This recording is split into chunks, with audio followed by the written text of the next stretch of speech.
ഏത് തെറ്റും അള്ള ഒരുവിധം പുറത്തു തരും, അള്ള ക്ഷമിക്കും. എന്ന് പറഞ്ഞാൽ ശിക്ഷ ആഖിറത്തിലേക്ക് വെക്കും. ഉപ്പാനും ഉമ്മാനും തൊട്ട് കളിച്ചാൽ ദുനിയാവ് തന്നെ കിട്ടും.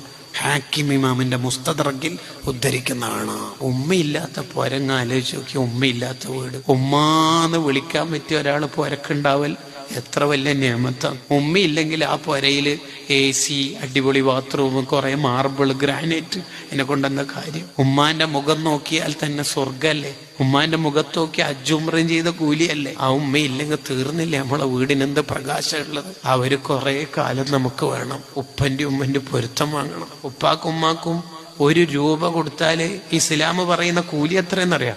1,00,000 രൂപ കൊടുത്ത കൂലിയാ. 1,00,000 ഇരട്ടി പ്രതിഫല ഉപ്പാക്കുമ്മാക്ക് സ്വതക്ക ചെയ്താൽ. അങ്ങനെ ആരും ഉണ്ടാവോ ലോകത്ത്? ആ സ്വർഗവാതിലുകളെ നമ്മളെപ്പോഴും പരിരക്ഷിക്കണം. ഉമ്മാനെ കുറിച്ചിട്ടുള്ള വാല് ഉമ്മ മരിച്ചതിന് ശേഷം കേട്ടിട്ട് യൂട്യൂബ് പ്രഭാഷണം കേട്ടിട്ട് കരീനേനേക്കാൾ നല്ലത് ഉമ്മ ഉള്ള കാലത്ത് ഉമ്മാനെ ചിരിപ്പിക്കേ വേണ്ടത്. അങ്ങനെ ഉപ്പാന്റെ ഉമ്മാന്റെ പൊരുത്തുള്ള നല്ല മക്കളാവണം.